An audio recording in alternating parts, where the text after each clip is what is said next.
전복구이는 미식클럽을 하던 시절 창안한 음식으로 지금도 호시가오카 사료에서 내는 요리 중에서 명물로 꼽힌다. 자, 이 명물 요리를 한번 해보도록 하겠습니다.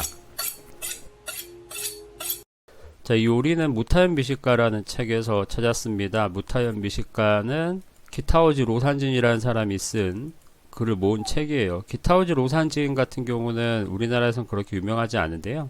맛의 달인에 등장하는 우미하라 유우잔의 모델이 된 사람으로 알려져 있습니다.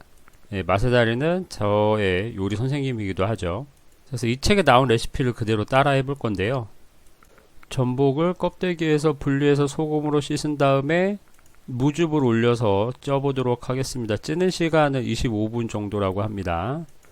자, 일단은 무즙을 내보도록 할 건데요. 무즙을 낼 때는 강판이 없으면 저런 치즈 그레이터 같은 걸 가지고 하셔도 됩니다. 네, 이렇게 달그락 소리가 자꾸 나잖아요. 네, 상당히 거슬리는데 이럴 때는 바닥에다가 행주 같은 걸 깔아놓고 가시면 소리가 안 나게 되죠. 많은 양을 할 게 아니기 때문에 저런 그레이터만으로도 충분히 무즙을 내실 수 있어요. 지루하니까 빨리 돌리겠습니다. 무즙이 어느 정도 나왔으면 전복을 손질해 보도록 하겠습니다. 일단은 껍질과 살을 분리한 다음에 소금으로 씻어준다고 했죠. 저렇게 숟가락을 이용하면 쉽게 분리할 수가 있어요.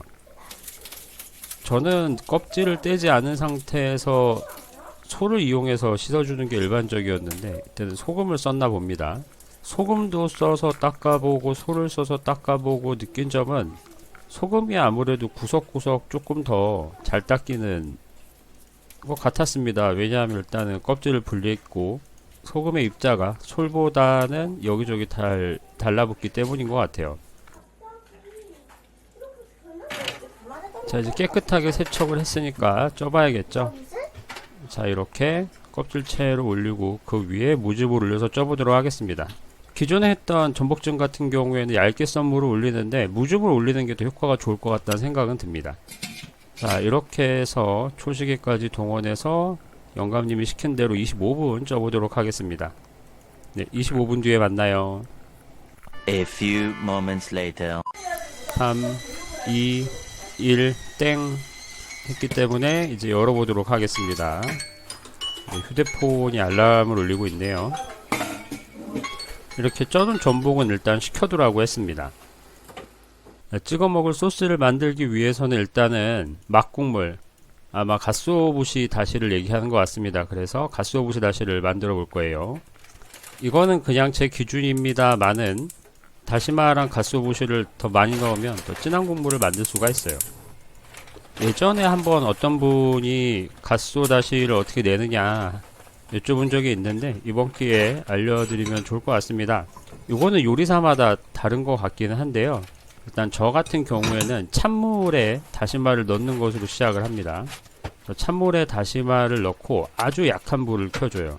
이거는 육수를 여러 번 다룰 때 항상 말씀드렸던 건데 저온에서 온도가 올라갈 때 안에 있는 재료에서 맛성분이 나오기 때문에 육수를 낼 때는 저는 항상 낮은 온도에서 약하게 천천히 온도를 높여줍니다.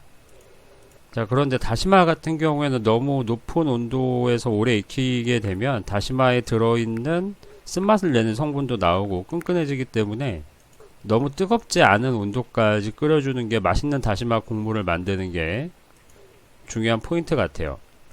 그래서 혹시라도 시간이 있으신 분들은 굳이 끓이지 않으시더라도 전날에 찬물에다가 다시마를 오래 담가두는 걸로도 다시마 맛을 뽑을 수가 있습니다. 다른 재료도 마찬가지로 찬물에 담갔다고 해서 육수가 안 나오는 건 아니에요. 단지 이제 시간이 오래 걸릴 뿐이죠. 마치 커피에 콜드 브루를 뽑는 거랑 비슷하다고 생각을 하시면 됩니다. 자, 이렇게 약한 불을 켜고 온도가 점점점 올라가서 냄비 바닥에 기포가 조금씩 올라오시는 걸 보실 수 있어요. 이때 주의하셔야 됩니다. 여기서 조금 더 넘어가서 부글부글 끓게 되면 육수가 맛이 없어지기 때문이에요. 자, 끓기 직전까지 가열을 하신 다음에 다시마를 먼저 건져주도록 하겠습니다. 다시마에서 육수가 얼마나 잘 나왔는지 확인하는 방법은 이 다시마를 건져 가지고 손톱으로 꾹 눌러 봤을 때 쉽게 잘리면 다시마 국물이 다 나왔다라고 판단하실 수가 있어요. 그러니까 안 잘렸다는 거는 안쪽이 아직 불지 않았다라는 얘기고, 그러면 다시마 육수를 더 뽑을 수 있다는 얘기인 거죠. 다시마를 건져낸 다음에는 센 불로 올려줍니다. 그러면 저렇게 거품이 조금씩 보여요. 육수를 뽑을 때 당연하지만 저런 거품은 다 제거를 해 주시는 것이 깔끔한 맛을 내는데 도움이 됩니다. 거품을 걷어내는 동안은 불을 꺼서 국물이 차가워지도록 했습니다. 자, 이제 거품을 거기다 걷어내니까 매우 깔끔하죠. 자, 이 다음에는 갓소부시 20g을 집어넣도록 하겠습니다. 자, 그 다음에는 마찬가지로 불을 켜줄 건데 최대한 잘 물과 닿도록 한번 펼쳐줬어요. 자, 그리고 마찬가지로 약한 불을 켜줍니다. 갓소부시도 마찬가지인데요. 너무 온도가 뜨거워지면 갓소부시에서 쓴맛이 나오기 때문에, 그리고 비린 향도 나기 때문에 너무 끓지 않는 지점까지 가열을 해주시는 것이 중요합니다. 다시 한번 말씀드리지만 요거는 제가 하는 방법이고요. 요리에 정답이 없는 것처럼 만드는 사람마다 달라질 수 있다는 점 변명으로 남겨놓도록 하겠습니다. 자, 그래서 온도가 어느 정도 올랐으면 바로 건져주도록 하겠습니다. 키친타올을 채 위에 깔고 건져주면 아주 맑은 육수를 뽑을 수가 있어요. 저렇게 육수를 뽑은 갓소부시는 버리지 않고 다른 데 쓰기도 하는데요. 간장을 넣고 졸여서 짭짤하게 만든 다음에 주먹밥에 넣거나 이러기도 한다고 하는데 저는 써본 적이 없습니다. 이렇게 뽑은 거를 1번 다시라고 얘기를 하고, 일본 요리에서 여기저기 많이 쓰이는 중요한 국물이죠. 자, 이렇게 살살살 눌러가면서 육수를 뽑아주시면 저렇게 옅은 금빛이 나는 맛있어 보이는 육수가 만들어져요. 보기에도 굉장히 깔끔하게 완성이 됐죠. 자, 이제 다음 작업을 진행하도록 하겠습니다. 초간장 만드는 법은 식초 6자, 막국물 4자, 6대4의 비율로 묽게 만들어 슴슴한 초를 만든다. 여기에 묽은 간장을 4장 정도 넣고 생강 우린물을 부어 내어 놓는다. 생강 우린물은 아마 생강즙을 얘기하는 것 같아요. 자, 이렇게 시키는 대로 해보도록 하겠습니다. 어쨌든 중요한 거는 용량보다는 비율이니까 비율을 최대한 지켜서 초간장을 만들 건데요. 약간 주의해야 할 점은 제가 쓰고 있는 식초가 산도가 조금 높은 편이에요. 그래서 식초의 양은 조금 줄이고 나머지는 그대로 섞었습니다. 그리고 생강을 간 다음에 간 생강을 짜서 생강즙을 넣었습니다. 생강즙에 대한 비율이 안 나와서 그냥 제 생각대로 했는데요. 생강즙을 조금 더 많이 넣어도 괜찮을 뻔했어요. 이렇게 종지에다가 담아서 찍어 먹을 준비를 했습니다.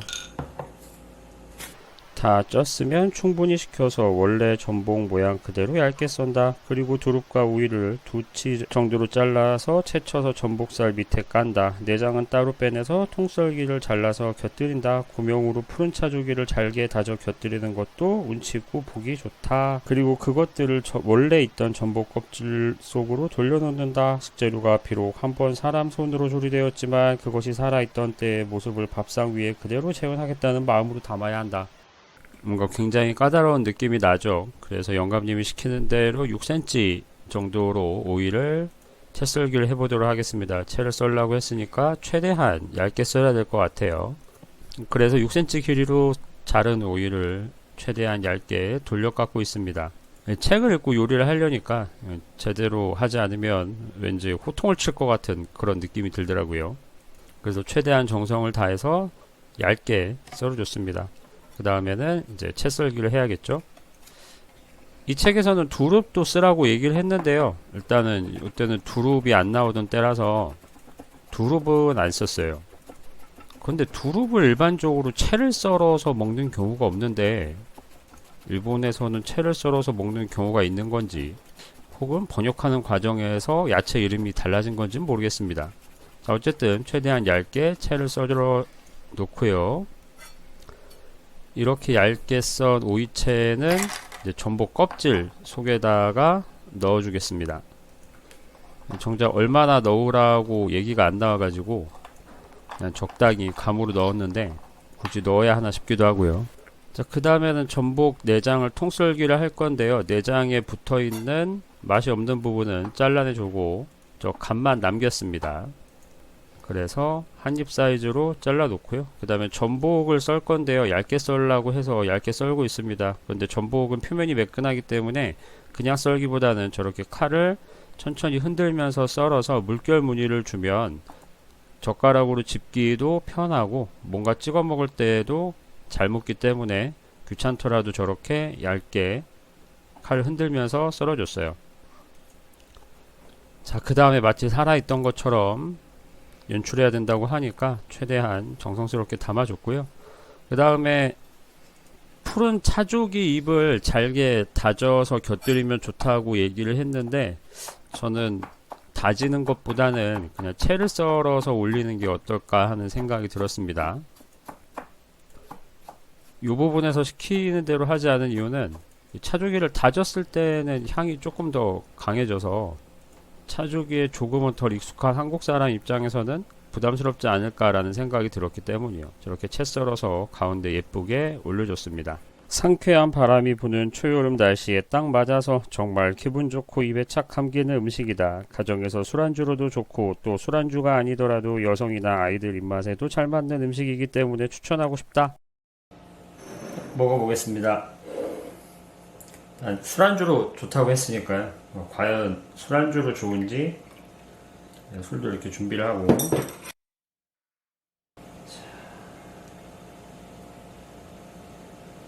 아무것도 없이 간장만 찍어 먹어보겠습니다.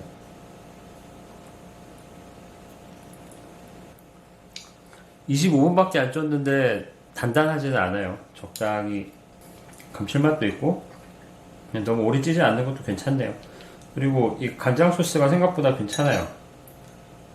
감칠맛과 간도 어느 정도 더해주고 신맛이 굉장히 입맛을 돋궈주는 효과가 있습니다. 전복찜에 청주는 말할 게 없죠? 무조건 어울리죠? 간도 한번 먹어볼까요? 약간은 담백한 이 전복의 맛이랑 이 간장의 새콤한 감칠맛 짠맛이 굉장히 잘 어울려요. 밑에 깔린 오이랑 같이 한번 먹어보겠습니다. 좀 두껍게 썰려가지고 아마 이 로산진 영감님이 보면 저를 혼내지 않을까 싶은데 돌아가셨으니까 괜찮아요.